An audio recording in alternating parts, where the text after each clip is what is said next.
In today's education news, we know there is a new curriculum on the way. At the minute, they are looking into the current curriculum, what works well, what doesn't.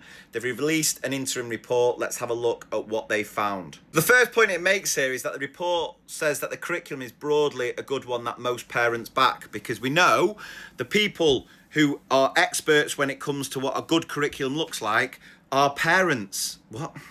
It also identifies that excellence is not yet provided for all. Persistent attainment gaps remain. The next steps is considering how the outcomes for the curriculum can benefit socioeconomically disadvantaged young people and, of course, children with different SEND needs. Now, it does say here that the most frequent response in its call for evidence was the positivity about the breadth of curriculum at Key Stage 1 to 4, although it identified that some features of the current system make the delivery of this broad and balanced curriculum challenging. And as a primary school teacher, and I'm sure I speak on behalf of every primary school teacher here, yeah, because it's just too much. We're expected to cover far too much at primary, which is meaning all we're ever doing is skimming the surface. I don't feel like we have enough time to really get to that depth of understanding because there is just far too much to cover.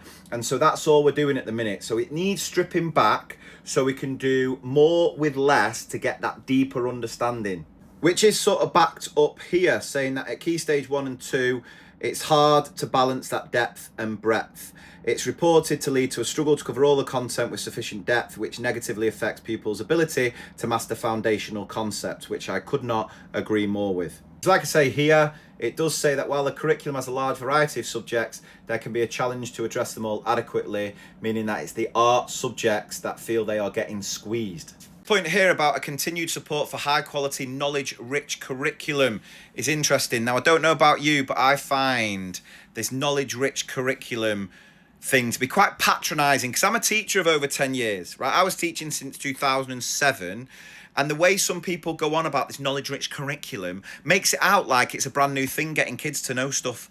Like before 2014, that never happened. Of course it did.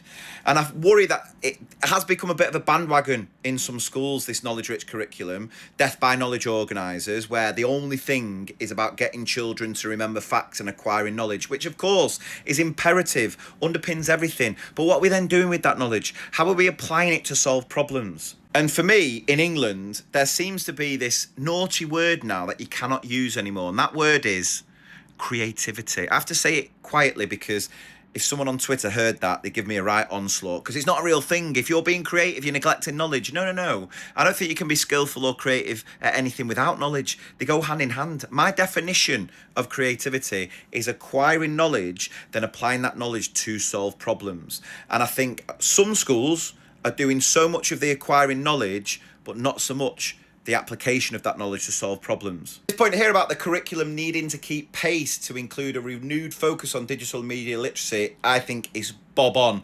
I think one of the biggest failures of our education system over the past few years is the fact that we don't do anywhere near enough around educating children about the internet, about the technology they are using outside of school, and we know the impact that's having on all sorts of behaviour, mental health, both in and out of school.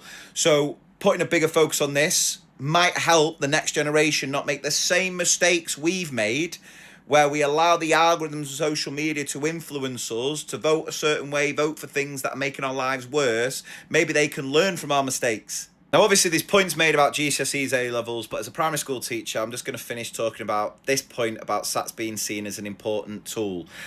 I don't know. I don't agree. I think SATs are strictly a stick to beat schools with. I don't think they benefit children, and I think the amount of unnecessary pressure we now put on students because of the high stakes nature of SATs makes them a detrimental tool to many of us. The fact they say they're an important tool in holding schools to account for progress and attainment of their pupils, I'm not so sure, because all schools do is whatever they can to get the best results possible, which will lead to putting children under unnecessary pressure, narrowing the curriculum massively to get them through these tests. Or most schools, you know what they do? They just cheat to get the best results because they know they have to get the best results. So it's not always the right and fair reflection in my eyes. I've talked previously how I think one of the worst things we've ever implemented in our education system is the SPAG test, because it's ultimately flawed. All the SPAG test can ever focus on is identifying what something is in a sentence.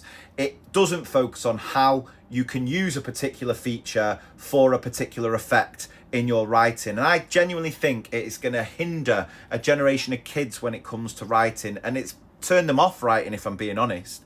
So this point here about how the SPAG test might lead to a teaching of textual features in isolation at the expense of a sound understanding is very much welcome, and I hope what they do off the back of this is just completely bin the SPAG test off. Obviously, there are other things that have been covered in this article that I've not put into this video because it's already too long. So I'll put a link in the description that you can read at your own leisure. But I'd love to welcome and hear your thoughts. Do you think these interim findings are welcome? Do you agree with them? Would you like to see more being done? Let me know in the comments.